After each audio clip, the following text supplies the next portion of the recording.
Hi, this is Valerie Medina with Theresa Huerta. Welcome to my show.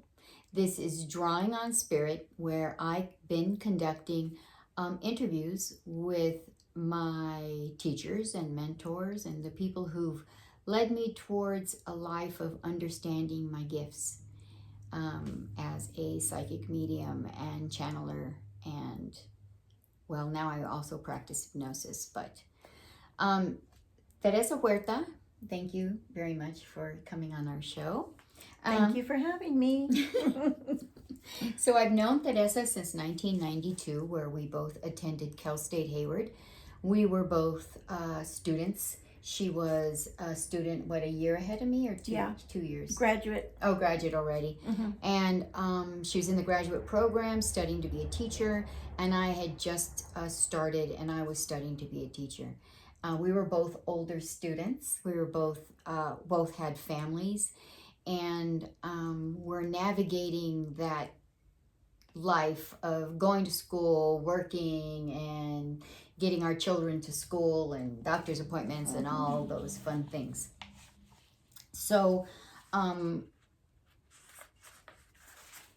during the course of the many years that I've known Theresa, she has shared with me her gifts, her many gifts of, she's claircognizant, I would say, where she knows things about, if I could ask her a question, she would know. She'd know things about the people that were around me. But I'm going to ask her some specific questions to help her explain how her gifts have shown up in her life. She certainly has provided me with her own wisdom and a way to approach life in a very beautiful way. So I want to ask her some questions and see if we can get a good understanding of the spiritual nature of her journey in life and how she has come to understand her gifts. So first of all, Theresa, what is your earliest recognition of your gifts and how did you react to that? I think I was about 4 years old, and my grandmother, my father's mother, sat me on her lap and told me she was going to give me something and not to be scared. And she called it white magic, mágica blanca. And when she said that, it still gives me goosebumps on my body, everywhere. Every time you tell the story, it does, huh? Yeah. And I wasn't confused, but I was in awe that somebody would give me something like that. And I understood what it meant, even though I was a young child. Right. Yeah. Now, can you repeat, remember the words that she used? Te voy a dar un regalo y se llama mágica blanca, which is what she was telling me is that I'm going to give you a gift, and it's called white magic. And she said, don't be scared. And I thought that was, I was overwhelmed with a sense of pride because she chose me. You felt special? Yes. And I was one of 5 children. My father having 2 before he met my mother, and then with my mother, I was the middle child. As I grew up, I began to see and hear people when they're not even in the room. And I just thought, are they talking to me? Now, when you say you heard people in the room, you heard friends and family. They weren't in the room, but they were across town, but you felt their energy or you heard them speaking. What? It was family members that were not around anymore. Okay, so they had already, so you were hearing from people who had passed over. Yes. Okay, that's interesting. Mm-hmm. So describe what exactly was happening. Now, this was when you were a little girl, Mm-hmm. I'm assuming. Yeah. So how would they appear to you as far as, could you see them as if I'm sitting here on the couch with you today? What did you sense or see? Well, just thinking back that when we met, when I met you, Yes. did I introduce myself as your graduate mentor? Yes. And I asked you, I said, I have visions and premonitions. Yes, you did tell me that. Yeah. Do you want to know? Or if you don't want to know, let me know. Because if you do want to know, I will tell you what I see and what I hear. And if you don't want me to, that's your prerogative. I'll respect that. And I'll just keep it to myself. And that's how you approach Everyone. everyone when this happens. But let's go back to when you were a little girl. Yeah. Talk to me about what it is you actually saw. Well, my grandmother told me that you're going to see things. Okay. You're going to hear things. When you meet people, ask them. See. Let them know that you have this gift. Mm-hmm. And then go from there. And I always thought, okay, something I could do. I was a kid. Right. So it was just like. But at 4 years old, yeah, that's a huge responsibility. Yes. But it's something that you understood Yes. as a great responsibility, right? One you take pride in. Yes. So going forward the next few years as a child, going into your 12, 13 years old, this gift continues to show up in your life. How did you use it? Well, they were more like messages. For instance, I remember one thing very vividly when I was a child, that they had the old-fashioned monkey bars, and then they had the big hoops where they can go through the hoops. Yeah. And I saw this one girl fall. She missed it and went straight down, face down. Oh, I'm sorry, give me goosebumps. And I told her name was Alma. And I told her, don't go on there. Don't go on there. You're going to fall. And she goes, no, I won't. I do this all the time.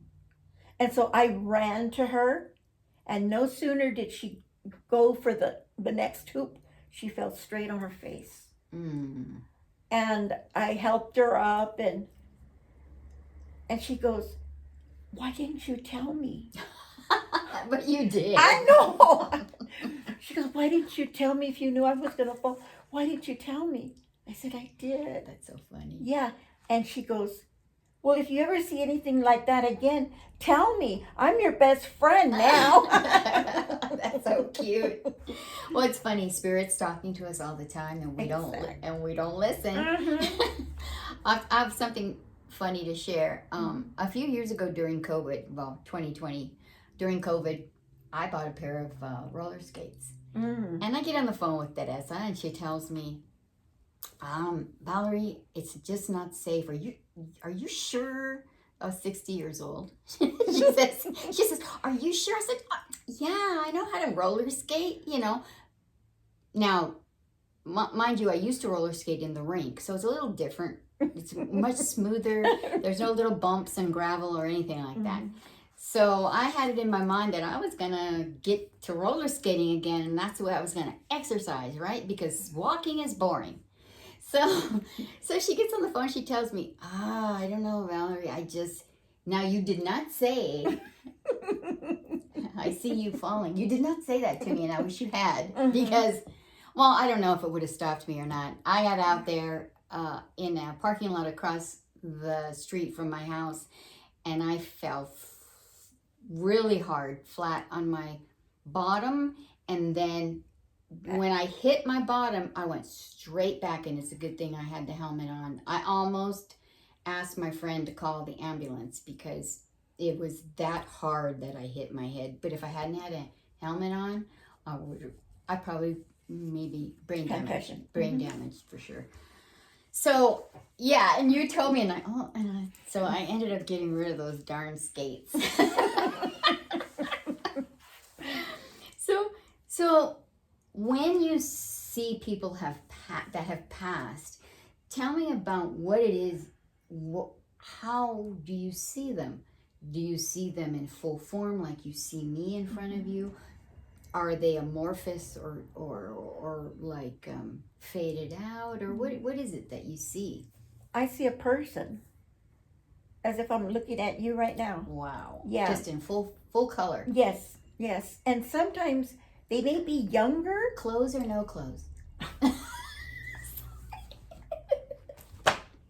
Okay, I had to ask you. Come on, you were thinking it too. No. Oh my gosh. You're so bad. Okay. So. They have clothes on. Okay. Okay. Now, do you see them as, say they passed away when they were older and you knew them in real life? Would you see them as an older person, or would you see them as a younger person? Well, when they're telling me something about, for instance, if my aunt passed away, and I knew her when she was young, and she passed when she was older, if she's going to tell me something about her children, she comes to me when she was younger. Really? Yes. So you know that by that's a message for her children. Oh, interesting. I love these. I love these. The way they communicate with you. That's awesome. And you have developed a knowing based on the things that you see. Yes. I love that. That's awesome. So I'm going to ask you. We could go down multiple rabbit holes, but I want to keep going with these questions that I have for you. So your gifts were an ancestral legacy. Tell me more about that. Was your grandmother connected, and was her mother connected? How much do you know about the ancestral line? Well, I only know up to that generation. Yes, just that generation. I've spoken to my tios, which are her children, adult males, and I asked them, "Do you remember? Did your mother used to have premonitions, or that she practiced white magic?" And my uncle told me, "You don't talk about that." Yeah. And I thought, why? And I asked him why. He goes, "Because that's very private. You don't just tell anybody that you have that power." I'm like, wow, really? And that caused me to pause and think, should I be doing this? And right away I heard these, don't worry about, hey, Teresa, you got this. Don't worry about what anybody else is saying. Yeah. You continue with this because you're going to help people. Right. And just as your skating experience, if I wouldn't have said anything at all, if I would have wrote it down on something, then I would be able to tell you, look at this, I wrote this down. Yeah. Well, I remember you were very adamant about it. You were, and you scared me a little bit. But then I go, no. And you just kept saying over and over again, I just don't feel comfortable with that. You are going to fall and you're going to get really hurt. You're too old. Basically is what you said. You're too old to be doing that. Sorry. You're not going to bounce back up. But we think, because we think like we're 21 years old. Soft and fluffy. No. So just a little hard and brittle. Exactly. So I really felt your urgency, but I went, no, You I put it got to the this. side, yeah. I really, I got this. And It's the ego. yeah, I know. Now I know that. So my experience with that has been your premonitions have been really right on. Very good, very good. When tell me about your uncles. Did the gift show up in them and your father? Well, I knew my father used to go to a medium, Okay. Doña Maria. And I would remember we would be sitting in the car and my dad was in the driveway and she would bring us pan dulce. Mm-hmm. So you behave yourself in the car. Yes. Yeah. Well, we're going to be eating, so I'm going to have your dad for a little while. Mm-hmm. And I knew my dad believed in that. Mm-hmm. And sometimes I would overhear him tell my mother things, and it's like, okay, I don't think I should be listening to this, but I'm going to listen anyway. Okay. You felt like it was a private conversation, but as a child, you wanna. Okay. Yeah. And the old saying used to be, children are to be seen and not heard. Yes. And so I never questioned them. I wish I would have. Mm-hmm. And I remember asking my mom, I go, Mama, do you have that? And she says, what, Mia? What? And I think she was just trying to coach me to tell her. Yeah. She wanted to know what you knew. Yes, Yeah. exactly. And then when I told her, she goes, ay, mija, that's not something you want to play with. Okay. I go, I'm not playing, Mama. It's that sometimes I don't understand. Mm-hmm. I had explained to my friend Alma who fell going for the monkey bars. Mm-hmm. Yeah. And I thought, okay. She goes, tell them. You ask them. Do you want to know if I see something? Because she says if you don't ask that, and oh yeah, it could be looked at in a negative way. Yeah. And where it's just like, well, yeah, some people believe that if something is said, well, you made it happen because you said it, this negative thing, now it's going to happen. Mm-hmm. Well, sometimes it works the other way. Crack. Yeah. So right now, you maintain a connection to spirit. How do you do that? Through what way? I believe in the power of prayer. It's a meditation. It's a religious thing. Mm-hmm.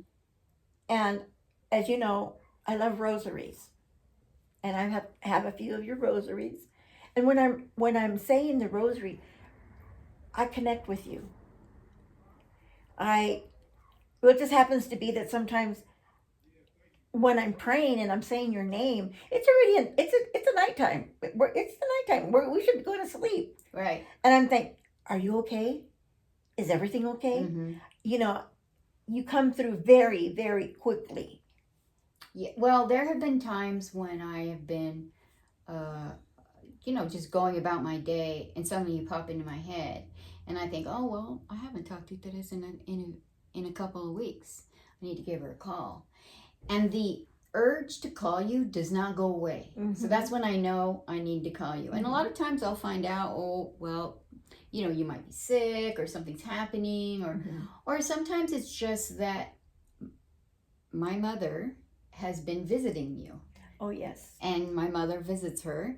Sometimes when we get on the phone, and we have conversations, we'll just be her and I talking, and my mother comes in, and comes into your presence and pokes you and with a little bony fingers, and kind of responds to our conversation, whatever it is that we're talking about.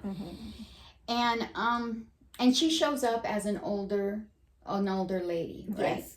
Okay. Not the age when she passed away. Right. But a few years before then. Well, maybe more than a few years. Oh, okay. Because, I've always had your mom as this beautiful woman, this young, vivacious woman. And when she comes to me, sometimes she comes into me that way. And then, but when something's going on with you, she comes to me as an older mother. Oh, okay. Yeah. And so I know when I see her, oh my, I'm sorry, I get these goosebumps. She, like, for instance, we could be talking right now, and she'll just come right through the doorway. Mm-hmm. And she'll go, quack, quack, quack, quack, quack, quack, quack. That all we do is quack, quack, quack, quack, Yeah, quack. yeah. She likes to tease. Yes, she does. She's a big teaser. And if she needs for me to tell you something, she'll do the poking on me. Just come and poking me. I'm like, ay, mama, really? Okay, okay, what do you want me to tell her? You know? Yeah. Yeah, and she comes through that way of protect my daughter. Mm-hmm. I'm trusting you, Teresa.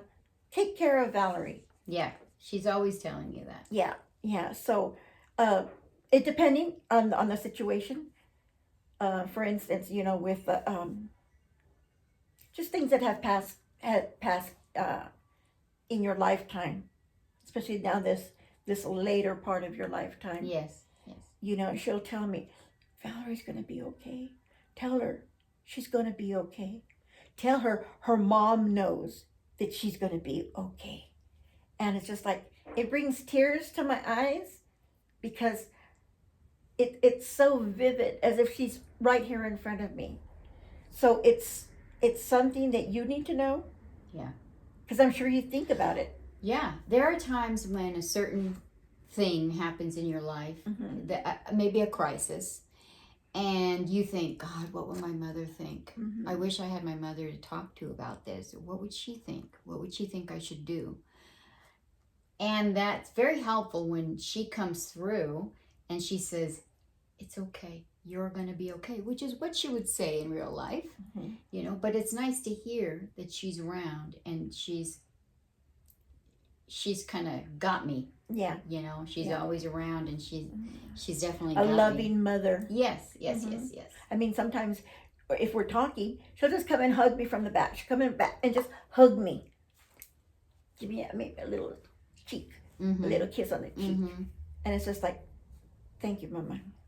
Yeah. I got it.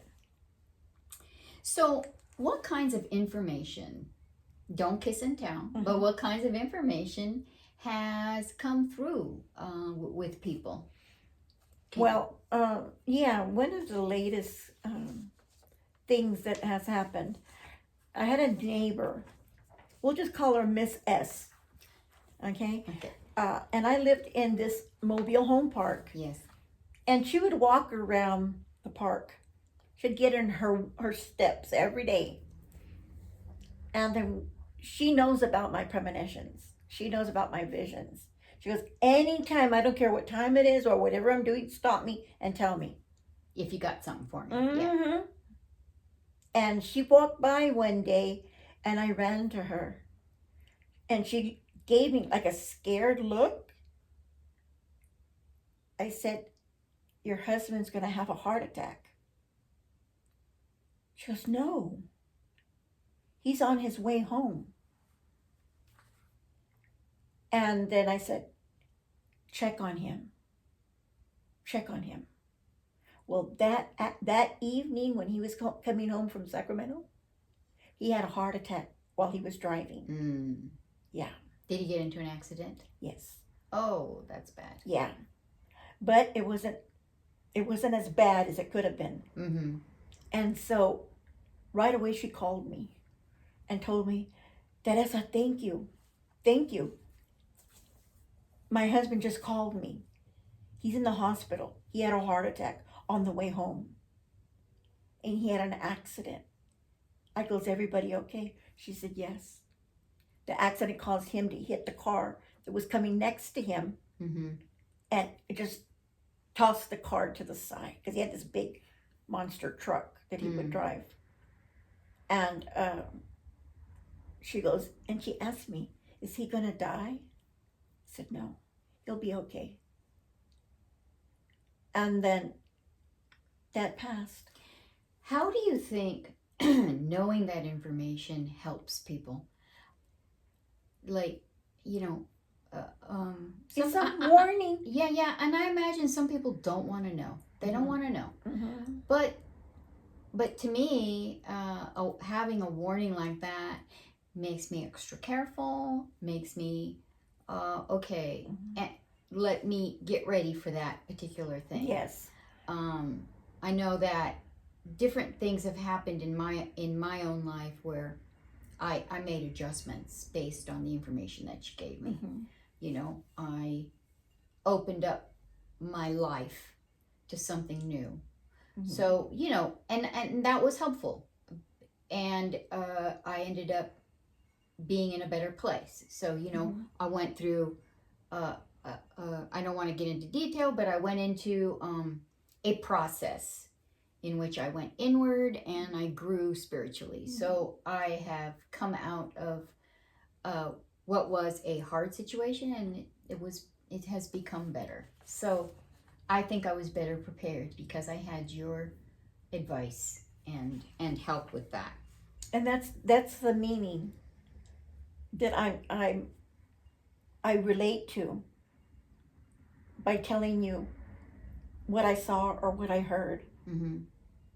And you've told me, oh gosh, you know, really? Yes. Yeah. Really? I'm like, yeah. Okay. And you take it in stride. It's like, okay. Yeah, and I ruminate on it. I mean, you know, I think about it and I think, okay, well, how am I going to react then? How am I going to, what am I going to do with that? You know, it just helps me be prepared. Yeah, exactly. That's what it's meant for. Yeah. And it's not scary to me. And I think I've always been okay with you giving me information because I come from a line of people sharing like that too. So I was comfortable when you said that, you know, this is what I do. Do you want to know? And I think I did tell you. Yes, I do. Good and bad and ugly? Yeah. Yeah, that's life, right? So, do you notice a continuing theme in the messages that your, I would say, spiritual team has for others? Do you notice a consistent theme of message? Yes, they're always usually warnings. Oh, okay.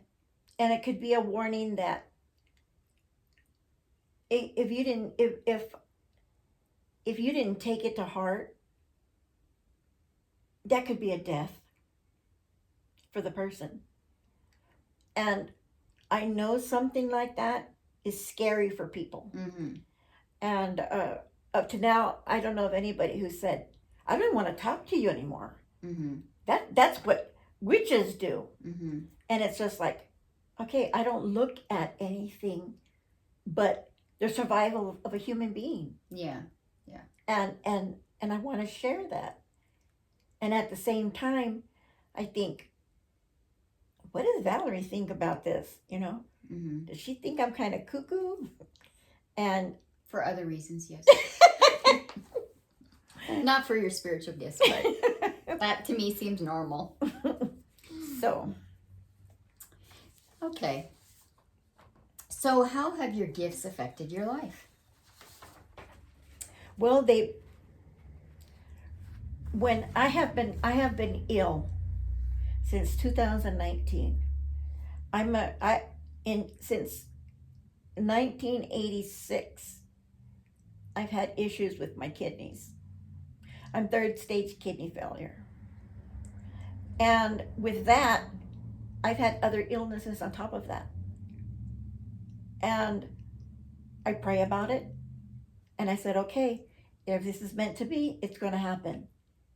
Lord, just come to me and let me know it's going to be okay. It has just happened to be that when I had this problem with my diverticulitis, the doctor walked in and said, the Lord sent me to you. And that was... Your doctor said that? My doctor. That's interesting. Yeah, and doctors don't do that. No, they don't. And I asked him, could I please take a picture of you? And he let me. Yeah, I remember that. Yeah. I remember when you were in the hospital at that time. And he let me. Yeah. And then it's just like, when I see things like that have to do with me, for instance, another instant that I was at the hospital I told them, you know what? I hear water. You have a lot of water coming in. And I was on the 5th floor. And I told, I hear water in your ceiling. And they go, no, dear, that's the medication. And I'm like, no, this is water. And I was very aggressive and told him, if you don't move me out of this room, I'm going to get up and walk out. And I had just had surgery. Yeah. And they're like, oh my gosh, she's going to be a pain. Right. Yeah, and one nurse told me, oh my God, she's over here thinking Right. there's water in the roof. Well, not even an hour later, I said, okay, they're not taking me serious. They're not taking me seriously. And one of the ladies that were cleaning in the hospital room, I go, do you hear water? She goes, it's raining. I'm like, oh my God. And I said, can you pull the curtain? There were scaffolds. I could see scaffolds outside my window. And that's on the 5th floor. Right, right. And so I called the nurse. I said, please come and take me out of here. And I said, can I speak to the nurse who's in charge? Yeah. When I said that, they got a bed and they pulled me out. No sooner did I was out the front, the side door, and the whole ceiling came down right where my bed was. Wow. And with water. When you say though that you saw scaffolds, did you were they spiritual scaffolds or real scaffolds? Real scaffolds. Oh, okay. So they were attempting to cover up. Oh man. Yeah. Okay. And they acted like you were crazy. Thank you. Mm-hmm. Oh gosh. And when that happened, nurses came in, doctors came in, other patients came in, and they were touching me. And they said, do you see anything about me? I'm like, what? Oh my goodness. I'm like, now they're going to use, oh really? Now they're going to use you? Mm-hmm. Mm-hmm. And I was just like, a nurse came in, she said, thank you. Thank you. Yeah, yeah. It could have been in big trouble. Yeah. She says, thank you that you were insistent. And I was just thinking, okay, that could have been my life right there. Right. Mm-hmm. You're right. Mm-hmm. Oh, wow. That's incredible. Mm-hmm. So, wow, you've given some great examples of how a reading with you could change, could be beneficial. That's awesome. Mm-hmm. It's really beautiful. So, is there anything more that you'd like to share about what it is that you do, or if people say someone was said to you, "Oh, I don't believe in that." Mm-hmm. What would you say to that? And I would tell them, this is something that has been given to me as a gift. I'm sharing it with you if you'd like to know. Mm-hmm. And I also do, the angel tarot cards. Mm-hmm. I use the Celtic cross, where I don't even know what your question is. You're right. And I'll give you a pad. And you write the questions down. Yeah. I've experienced this particular reading where I wrote down all my questions. She had no idea what the questions were. She put the Celtic cross out, and using angel cards. Do you know who makes those particular ones? I don't have to remember. Okay. Well, they're beautiful cards. Mm-hmm. Anyway, she gave me a reading and started telling me stuff, and they were specific to the questions that I had. So, yeah, it was right on. Mm-hmm. Actually, it was very good. So, where can people find you on Instagram? Well, they can find me Theresa Huerta I think it's 1957. Mm-hmm. Actually, I think it's Theresa dot 1957. Okay. I think. I will put it in the show notes in the information so Okay. that your contact information. We'll get that straightened out. Okay. For her Facebook account Also. and Instagram. Yeah.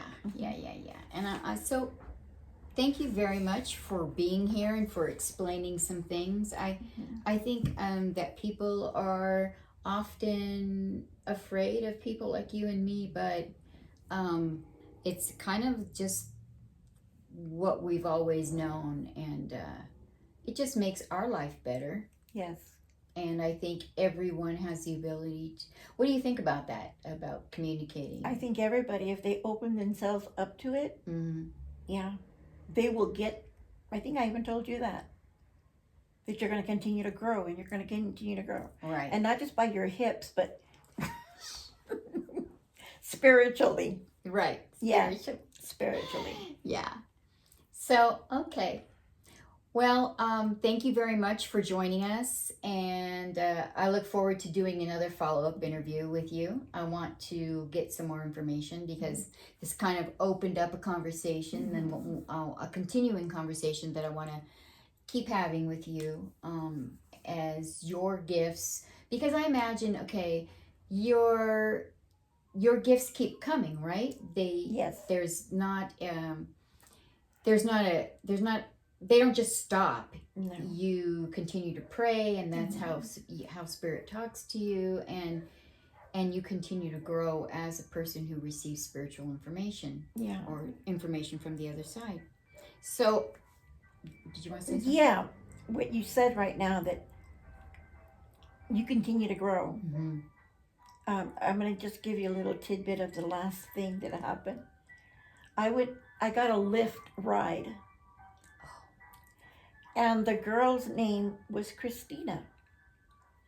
And I told her, sweetheart, everything's going to be okay. And she looks at me in the rear view mirror, and she starts crying. I said, if you need to stop, it's okay. And she goes, do you see something? I go, yes. I can see you're in pain. I can see that there's children that are involved. I go, but everything's going to work out for you. And she said, and what about the trip? I said, you deserve it. Don't worry about it. And you're going to get money from a family member to fund you to go on to this trip. And she just stopped. And I had this heart on my keychain, and it said something to the effect of that God is always with you, as your mother, as your father. Always have faith. And it was given to me years and years ago, and I felt that, and I gave it to her. You felt you needed to give it to her. Yes, she needed it. And she said, she has called me and let me know, God, Theresa, I just grabbed this keychain that you gave me, and I feel like a weight's lifted off of me.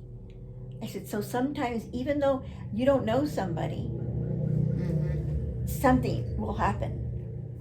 And I told her, if you ever want to get in contact with me, as well as on Facebook or Instagram, or even by phone call, we can do that. And I just want to add that to what your messages are for your audience. Yes. If they need to contact me. Okay. And I'm honored that I have you as a friend and as an interviewer. Oh, thank you. And my mentee. Yeah. All right. Thank you very much. Thank you very much for listening. And we'll see you soon with another episode. Bye.